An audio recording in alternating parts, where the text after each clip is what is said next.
Welcome to IT media. So జుట్టు రాలే సమస్య చాలా మందిని ఇబ్బంది పెడుతున్న సమస్య. అయితే కొందరు అయితే జుట్టు కుచ్చులుగా రాలిపోతూ ఉంటుంది. ఎందుకు ఈ సమస్య? దీనికి న్యాచురల్ వేస్ ఏమున్నాయి తగ్గించుకోవడానికి? ఇక ఆయుర్వేద పరంగా ట్రీట్మెంట్స్ గురించి కూడా తెలుసుకుందాం. ఈరోజు మనతో పాటు ఉన్నారు ప్రముఖ ఆయుర్వేద వైద్య నిపుణులు డాక్టర్ లక్ష్మీ అన్నదాత గారు. మ్యామ్ నమస్తే అండి. నమస్తే అండి. సో మ్యామ్, జనరల్గా ఇది రెయినీ సీజన్, ఇప్పుడు జుట్టు రాలిపోతుంది, దీనికి ఒక కారణం చెప్తుంటారు. జనరల్గా కూడా హెల్దీ పర్సన్స్లో కూడా జుట్టు విపరీతంగా రాలిపోతూ ఉంటుంది, కుచ్చులుగా. ఎందుకంటారు? ఇది ఒకటి వ్యాలిడ్ క్వశ్చన్ అండి. ఎందుకంటే వర్షాకాలంలో సహజంగా చాలామందికి, కొంతమందిలో ఎక్కువ జుట్టు రాలుతుంది, కొంతమందిలో తక్కువ జుట్టు రాలుతుంది. వర్షాకాలం అంటేనే జుట్టు రాలటం అనేది డెఫినెట్గా జరిగే ఒక సమస్య. సో మీరు అన్నట్లు కొంతమందికి వర్షాకాలంలోనే కాదు, రెగ్యులర్ టైంలో కూడా, అంటే సమ్మర్లో కానీ వింటర్లో కూడా హెయిర్ ఫాల్ అనేది చాలా ఎక్కువగా ఉండేటువంటి సమస్య. సో కారణాలు ఏమి అని ఒక రకంగా ఫస్ట్ మనం లిస్ట్ అవుట్ చేసినట్లయితే, రెగ్యులర్గా హెయిర్ ఫాల్ అవటానికి ఒకటి పోషక లోపాలు ప్రధానంగా చెప్పుకోవాల్సింది అది. రెండవది ఏదైనా స్కిన్ ఇన్ఫెక్షన్స్, అంటే స్కాల్ప్ పైన చుండ్రు కానివ్వండి, ఇంకా ఇతర పెయిన్ కొరుకుడు కానీ ఇట్లాంటివి ఏమైనా ఉన్నట్లయితే అది ఎక్కువగా హెయిర్ ఫాల్కి కారణం అవుతుంది. ఇంకా అన్నిటికన్నా ముఖ్యమైనది మనం నిద్ర అంటాం కదా, నిద్రకి చాలా లీస్ట్ ఇంపార్టెన్స్ ఇస్తారు చాలామంది. సో ప్రాపర్గా నిద్రపోవటం అనేది కూడా చాలా ముఖ్యం అనమాట. ఇంకా అన్నిటికన్నా ముఖ్యమైనది హెచ్బి పర్సెంటేజ్, ఐరన్ కాంపోనెంట్ అనేది తక్కువ ఉన్న, వైటమిన్ డి తక్కువ ఉన్నా కూడా మనకి హెయిర్ ఫాల్ అనేది జరిగేదానికి అవకాశం ఉంటుంది. సో ఇట్లాంటిది రక్తంలో వచ్చేటువంటి మార్పులు, అంటే పోషకాల్లో మార్పులు. ఇంకొకటి హార్మోనల్ ఇంబ్యాలెన్స్. సహజంగా ఏంటంటే ఆడపిల్లల్లో ఈస్ట్రోజన్స్, ప్రొజెస్ట్రాన్స్ ఇట్లాంటి మగవాళ్ళల్లో కానివ్వండి, లేదంటే థైరాయిడ్ ఉన్నా కూడా వీళ్ళలో ఏంటంటే ఎక్కువగా హెయిర్ ఫాల్ అనేది చూస్తూ ఉంటాం. హెయిర్ లైన్ అంటాం కదా, అది త్వరగా వెనక్కి వెళ్ళిపోవటం, రిసీడింగ్ హెయిర్ లైన్స్ అంటాం, అది ఎక్కువగా ఉండేదానికి అవకాశం ఉంటుంది. ఇక వర్షాకాలంలో హెయిర్ ఫాల్ అనేది ఎక్కువగా ఉండడానికి ప్రధాన కారణం, మనం హెయిర్ స్ట్రక్చర్, అంటే ఒక వెంట్రుక తీసుకొని దాన్ని మనం కట్ చేసి కనుక చూసినట్లయితే హెయిర్ స్ట్రక్చర్లో చూస్తే దానికి రెండు పొరలు ఉంటాయి. అవుటర్ లేయర్ ఒకటి, ఇన్నర్ లేయర్ ఒకటి. ఎట్లయితే మనం వెజిటేబుల్స్ కట్ చేసినప్పుడు బయట అవుటర్ లేయర్, లోపల పల్ప్ ఎలా అయితే ఉంటుందో అదే మాదిరిగా హెయిర్ కూడా అవుటర్ లేయర్, ఇన్నర్ లేయర్ అనేది రెండు ఉంటాయి. సో ఈ అవుటర్ లేయర్ అనేది పొలుసులుగా ఉంటుంది. అది కొంచెం గట్టిగా మన హెయిర్ని ప్రొటెక్ట్ చేయడానికి మాదిరిగా ఉంటుంది అనమాట. ఎప్పుడైతే తడుస్తుందో అది పొలుసులన్నీ కూడా ఓపెన్ అప్ అయిపోయి కాస్త లూజ్గా అయిపోవటం వల్ల వాటర్ అంతా కూడా లోపలికి లీక్ అవటం జరుగుతుంది. ఆ హెయిర్ లోపలికి వెళ్ళేదానికి అవకాశం ఉంటుంది. సో ఈ ఖాళీలు ఎక్కువ రావటం, అంటే పొరోసిటీ పెరగటం మూలంగా మనం హెయిర్ ఎప్పుడైతే తడిగా ఉన్నప్పుడు దూకుంటామో అప్పుడు హెయిర్ ఫాల్ అనేది ఎక్కువగా జరిగేదానికి అవకాశం ఉంటుంది. అంటే హెయిర్ అంతా కూడా వదులుగా అయిపోతుంది కాబట్టి. ఇంకా లోపల భాగం అది కొంచెం సాల్ట్స్, కోవలెంట్ బాండ్స్తో ఉంటుంది అనమాట. అవి సాల్ట్స్ అన్నీ కూడా ఎట్లా ఉంటాయి అంటే ఎప్పుడు కూడా గట్టిగా ఉంటాయి అనమాట. డ్రైగా ఉన్నప్పుడు చాలా హార్డ్గా ఉంటుంది. ఎప్పుడైతే వెట్ అవుతాయో ఈ సాల్ట్ కోవలెంట్ బాండ్స్ కొంచెం కరిగిపోవటం వల్ల కానివ్వండి, లూజ్ అవ్వటం వల్ల కానివ్వండి, అది కూడా మెత్తబడటం వల్ల తడిగా ఉన్నప్పుడు దువ్వుకున్న, తడిగా ఉన్న ఎన్విరాన్మెంట్లో లైక్ బాగా మంచు పడేటువంటి ప్రదేశాలు కానివ్వండి, లేదు అంటే వర్షం ఎక్కువగా వచ్చేటువంటి ప్రదేశాల్లో, లేదు కొన్ని రెయినీ సీజన్లో ఎస్పెషల్లీ తొలకరి జల్లులు అంటారు కదా, ఈ తొలకరి జల్లుల్లో కాస్త వాతావరణంలో ఎక్కువగా డస్ట్, ఇంప్యూరిటీస్ ఉండటం కారణం చేత అవి మన స్కాల్ప్ పైన చేరినప్పుడు కూడా దాంతోపాటుగా ఈ తొలకరి జల్లుల్లో ఎసిడిక్ నేచర్ ఉంటుంది. సో ఈ ఎసిడిక్ నేచర్, ఇంప్యూరిటీస్ ఉండటము, మనం ఒకవేళ హెయిర్కి ఆయిల్ రాసుకొని ఉన్నాం అనుకోండి, అలాంటివన్నీ కూడా చేరిపోయి జుట్టు ఆరబెట్టుకోలేదనుకోండి, మగపిల్లలు అయితే కొంచెం 4-5 అంగుళాలు పొడవు ఉంటుంది, అదే ఆడపిల్లలు అయితే కొంచెం పొడవు జుట్టు ఉండే అవకాశం ఉంటుంది. కాబట్టి వాళ్ళలో ఏంటంటే ఇంప్యూరిటీస్ చేరిపోయి కాస్త మలినాలు ఎక్కువ అయిపోవటం వల్ల డిబ్రీస్ లాగా తయారయ్యి ఫంగల్ ఇన్ఫెక్షన్స్ రావటం, ఇట్లాంటి కారణాల చేత వాళ్ళకి హెయిర్ ఫాల్ అనేది వచ్చేదానికి అవకాశం ఉంటుంది. సో ఇట్లాంటి మన కారణాలు ఎందువల్ల మనకి హెయిర్ ఫాల్ అవుతుంది అనేది చూసుకుంటే, అంటే ఎదర్ ఇట్ కుడ్ బి తడిగా ఉన్నప్పుడు కానివ్వండి, దూకోకుండా ఉండటము, అదేవిధంగా న్యూట్రియంట్ పోషకాల లోపం లేకుండా చూసుకోవటము, అంతేకాకుండా ప్రాపర్ నిద్ర చూసుకోవటము, ఈ మూడు కూడా జాగ్రత్తగా చూసుకున్నట్లయితే ఏ సీజన్లో అయినా సరే హెయిర్ ఫాల్ అనేది కంట్రోల్ చేసుకోవడం చాలా ఈజీ.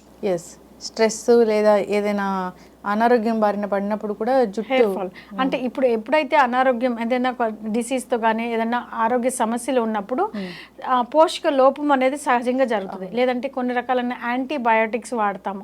అలాంటి యాంటీ హిస్టమిన్స్ జలుబు ఇప్పుడు సీజనల్గా వచ్చేటువంటి జలుబు, దగ్గు, తుమ్ము, ఫ్లూ లక్షణాలు వచ్చినప్పుడు కూడా కొంతమంది ఏంటంటే పిల్లలు కదా పెద్దవాళ్ళు అయినా సరే ఇబ్బందిగా ఉంది కదా వెంటనే యాంటీబయాటిక్స్ స్టార్ట్ చేస్తారు. దానివల్ల ఏంటంటే కడుపులో ఉండేటువంటి పేగుల్లో ఉండేటువంటి హెల్దీ బ్యాక్టీరియల్ ఫ్లోరా అని ఉంటుంది. అదేంటంటే కొన్ని రకాలైనటువంటి మన శరీరం తయారు చేసుకోలేనటువంటి పోషకాలని తయారు చేయడంలో చాలా సహాయకారిగా ఉంటాయి. అలాంటివన్నీ కూడా ఈ యాంటీబయాటిక్స్ వల్ల ఫ్లోరా అంతా డిస్టర్బ్ అవుతుంది. అలాంటి సందర్భాల్లో మనకి కాస్త ఏమంటారు పోషక అబ్జార్ప్షన్ ఎసిమిలేషన్ అనేది తగ్గుతుంది అనమాట. అంతేకాకుండా స్ట్రెస్ ఫ్యాక్టర్స్ ఈ డిసీజ్ కారణం చేత శరీరంలో కూడా కాస్త ఒత్తిడి జరుగుతుంది. అది మానసిక ఒత్తిడి అవ్వచ్చు లేదా శారీరక ఒత్తిడి కావచ్చు. ఈ కారణం చేత కూడా హెయిర్ ఫాల్ అనేది ఎక్కువగా అయ్యేదానికి ఛాన్సెస్ ఉంటుంది. సో ఎప్పుడైతే డిసీజెస్ ఉన్నట్లయితే అంటే చుండ్రు కానివ్వండి ఇట్లాంటివి ఉన్నప్పుడు ఇక్కడ మనం బాగా అర్థం చేసుకోవాల్సిన విషయం ఏంటంటే హెయిర్ అనేది ప్రతి నెలకి 1 సెంటీమీటర్ చొప్పున పెరుగుతూ ఉంటుంది. సో అంటే కుదుళ్లలో దగ్గర ఉన్న హెయిర్ కొత్తగా వచ్చింది అప్పుడే ఒక 1 మంత్ ఓల్డ్ అని చెప్పుకోవచ్చు. ఎప్పుడు హెయిర్ టిప్స్లో లాస్ట్లో ఉన్నది కొసల్లో ఉన్నదైతే బాగా ఓల్డ్ అయిన హెయిర్. ఇట్లా వర్షాకాలంలో తడవటము లేదా తలస్నానం చేసినప్పుడు తడవటము, ఆరటము, రకరకాల హెయిర్ ట్రీట్మెంట్స్, హెయిర్ కలర్స్ వేయటము, దాని కారణం చేత ఈ మనం ఏవైతే అవుటర్ లేయర్ కోవలెంట్ బాండ్స్ అనుకున్నామో అవి కాస్త డ్యామేజ్ జరగటము, అవి కాస్త స్ప్లిట్ ఎండ్స్ రావటం అనేది జరుగుతూ ఉంటుంది. సో హెయిర్ని సంరక్షణ పోషణ రెండూ అవసరమే.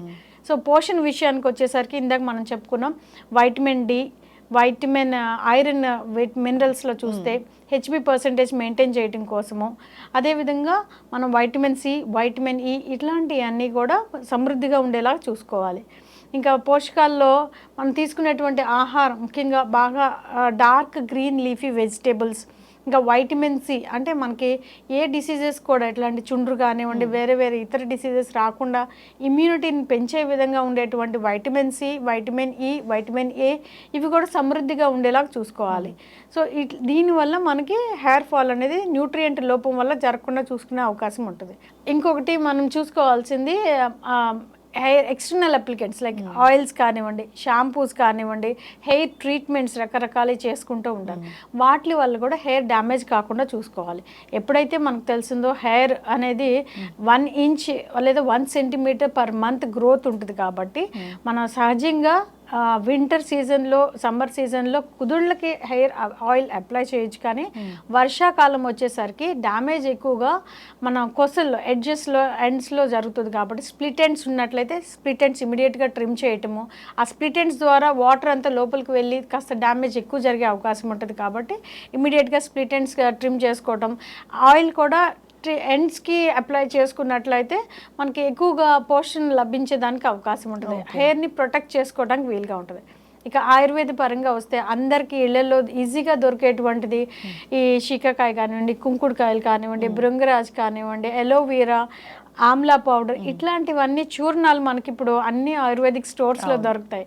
సో ఈ చూర్ణాలన్నీ కూడా ఈక్వల్ ప్రపోర్షన్స్లో తీసుకొని అన్నీ దొరికినా సరే లేదు అన్నిట్లో 1-2 దొరికినా సరే వీటికి చక్కగా పేస్ట్ లాగా అంటే కొంచెం పెరుగు జోడించి ఒక పేస్ట్ లాగా తయారు చేసి హెయిర్ ప్యాక్ లాగా పెట్టుకొని దాంతోనే అది కుంకుడు పొడి ఉంటుంది కాబట్టి లేదా శీకాకాయ అయినా సరే ఇవన్నీ కూడా మంచి క్లెన్జింగ్గా ఉపయోగపడతాయి. కాబట్టి స్కాల్ప్ దగ్గర నుంచి చక్కగా క్లెన్స్ చేసుకోవటం వల్ల స్కాల్ప్ హెల్తీగా ఉంటుంది, నరిష్ అవుతుంది. ఎందుకంటే ఆమ్లా కానివ్వండి, ఎలోవీరా కానీ వీటిలో మినరల్స్ అండ్ విటమిన్స్ కాంపోనెంట్స్ ఎక్కువగా ఉంటాయి. సో పోషకాలు లభిస్తే క్లెన్స్ అవుతుంది. సో హెల్తీగా లష్రస్ అంటే ఎటువంటి ఇబ్బందులు లేకుండా ఉండేటువంటి హెయిర్ సొంతం చేసుకోవడానికి అవకాశం ఉంటుంది.